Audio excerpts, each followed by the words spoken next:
2025ஆம் ஆண்டு இலங்கையில் வீதி விபத்துக்களால் 2710 பேர் இறந்திருக்கிறார். 2024ஆம் ஆண்டு இலங்கையில் வீதி விபத்துக்களால் 2388 பேர் இறந்திருக்கிறார்.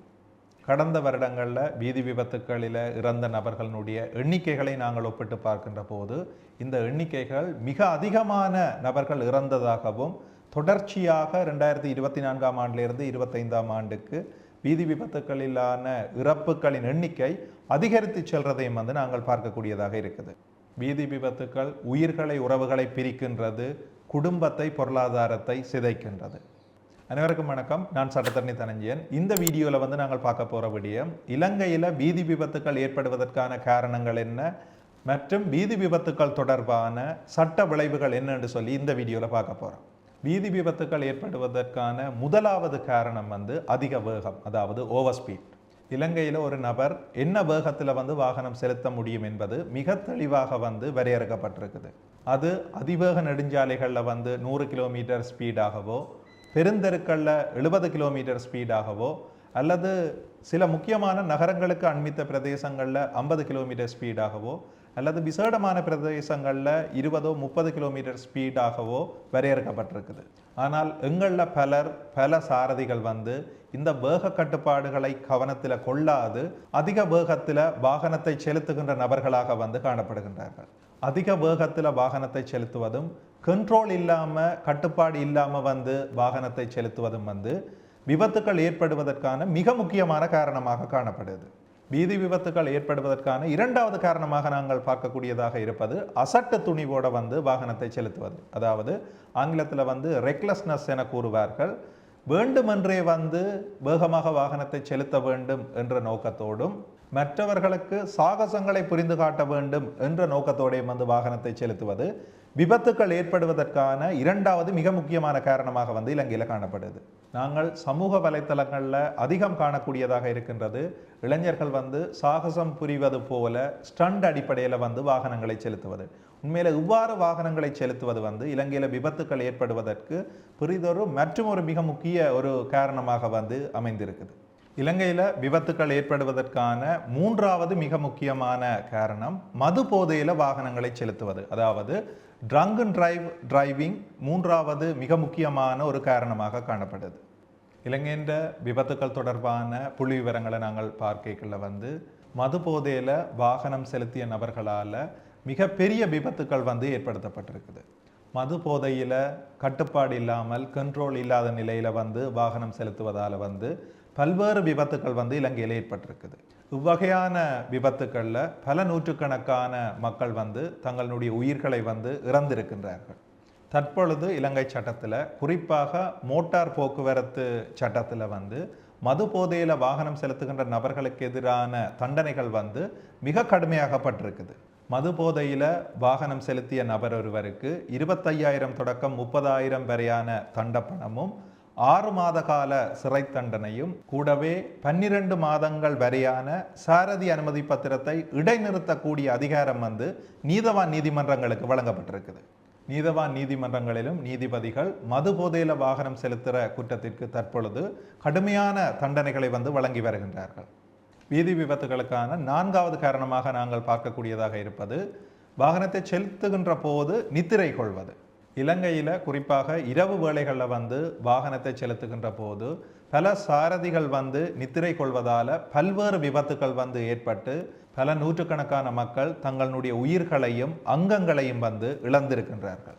உண்மையில் நித்திரை மூலமான இந்த விபத்துக்கள் நாங்கள் 100% தவிர்க்கக்கூடிய விபத்துக்களாக பார்க்கலாம். வாகனத்தை செலுத்துகின்ற போது நித்திரை வந்தால் குறித்த வாகனத்தை அருகிலே நிறுத்தி தேவையான நேரம் நித்திரை கொண்டு ஓய்வெடுத்து மீள அந்த வாகனத்தை செலுத்துவதன் ஊடாக நாங்கள் இவ்வகையான விபத்துக்களை தவிர்த்து கொள்ளக்கூடியதாக இருக்கும். வீதி விபத்துக்கள் ஏற்படுவதற்கான அடுத்த மிக முக்கியமான காரணமாக நாங்கள் பார்க்கக்கூடியது பிழையான முந்தி செல்ல. ஆங்கிலத்திலே ரோங் ஓவர்டேக்கிங் என சொல்வார்கள். வாகனத்தை செலுத்துகின்ற போது சாரதிகள் பிழையான வகையில் தங்களுடைய வாகனத்தில் இருந்து கொண்டு முன்னுக்கு செல்கின்ற வாகனத்தை தாண்டி செல்கின்ற அல்லது முந்தி செல்லுகின்ற சந்தர்ப்பத்தில் பல்வேறு விபத்துக்கள் ஏற்படுது. பிழையான வகையில் நாங்கள் முன்னுக்கு செல்கின்ற வாகனத்தை முந்தி செல்கின்ற போது எதிரே வருகின்ற வாகனத்தோடு விபத்து ஏற்படுவதற்கான சந்தர்ப்பங்கள் அதிகமாக காணப்படுது. இந்த வகையிலே பிழையான முந்தி செல்லலில் ஈடுபடாது முன்னே செல்லுகின்ற வாகனத்திற்கும் பின்னே செல்லுகின்ற வாகனத்திற்கும் இடையில் தேவையான அளவு இடைவெளியை நாங்கள் விட்டு எங்களுடைய வாகனத்தை செலுத்துவதன் ஊடாக விபத்துக்களை தவிர்க்கக்கூடியதாக இருக்கும். வீதி விபத்துக்கள் ஏற்படுவதற்கான 6வது காரணமாக நாங்கள் பார்க்கக்கூடியது வீதி சமிக்கைகளை மதிக்காது வாகனத்தை செலுத்துவது. பல சந்தர்ப்பங்களில் சாரதிகள் வீதி சமிக்கைகளை, வீதி குறியீடுகளை, அறிவுறுத்தல்களை மதிக்காது வாகனத்தை செலுத்துகின்றார்கள். இந்த வகையில் வாகனத்தை செலுத்துறதாலேயும் பல்வேறு விபத்துக்கள் தொடர்ச்சியாக ஏற்பட்டு கொண்டிருக்குது. விசேடமாக வீதி சமிக்கைகள் பொருத்தப்பட்ட சந்திகளிலும் புகையிரத கடவைகளிலும் அதிகமாக இவ்வகையான விபத்துக்கள் தொடர்ச்சியாக ஏற்பட்டு கொண்டிருக்குது. உண்மையில் நாங்கள் வீதி சமிக்கைகளை மதித்து எங்களுடைய வாகனங்களை செலுத்துவதன் ஊடாக இவ்வகையான விபத்துக்களை தவிர்த்து கொள்ளக்கூடியதாக இருக்கும். வீதி விபத்துக்கள் ஏற்படுவதற்கான இறுதி காரணமாக நாங்கள் இந்த வீடியோவில் பார்க்கக்கூடியதாக இருப்பது தகுதியற்ற வாகனங்களை செலுத்துதல். உண்மையிலே இலங்கையில் தகுதியற்ற வாகனங்களை செலுத்துவதாலே பல்வேறு விபத்துக்கள் ஏற்பட்டு கொண்டிருக்குது. இந்த வகையில் பொருத்தமான டயர்ஸ் மற்றும் பிரேக்ஸ் இல்லாத வாகனங்களை செலுத்துவதன் ஊடாகவும், சரியான வகையில் லைட்ஸ் அண்ட் சிக்னல்ஸ் ஒளிராத வாகனங்களை செலுத்துவதன் ஊடாகவும் பல்வேறு விபத்துக்கள் தொடர்ச்சியாக ஏற்பட்டு கொண்டிருக்குது. உண்மையில் நாங்கள் வாகனத்தை செலுத்த தொடங்குகின்ற போது அந்த வாகனம் செலுத்தக்கூடிய தகமையில் இருக்கின்றதா என்பதை நன்கு பரிசோதித்து அந்த வாகனத்தை நாங்கள் செலுத்த வேண்டும். அவ்வாறு அல்லாத சந்தர்ப்பங்களில் தகுதியற்ற வாகனங்களை நாங்கள் செலுத்துவதன் ஊடாகவும் பல்வேறு விபத்துக்கள் இலங்கையில் தொடர்ச்சியாக இடம்பெற்று கொண்டிருக்குது. இந்த வீடியோவில் இறுதியாக நாங்கள் விளங்கிக் கொள்ளலாம், உண்மையில் விபத்துக்கள் என்பது விதி அல்ல, மாறாக நாங்கள் புத்திசாலித்தனமாக அறிவுறுத்தல்களுக்கு அமைவாக செயற்பட்டால் அநேகமான விபத்துக்களை தவிர்க்கக்கூடியதாக இருக்கும்.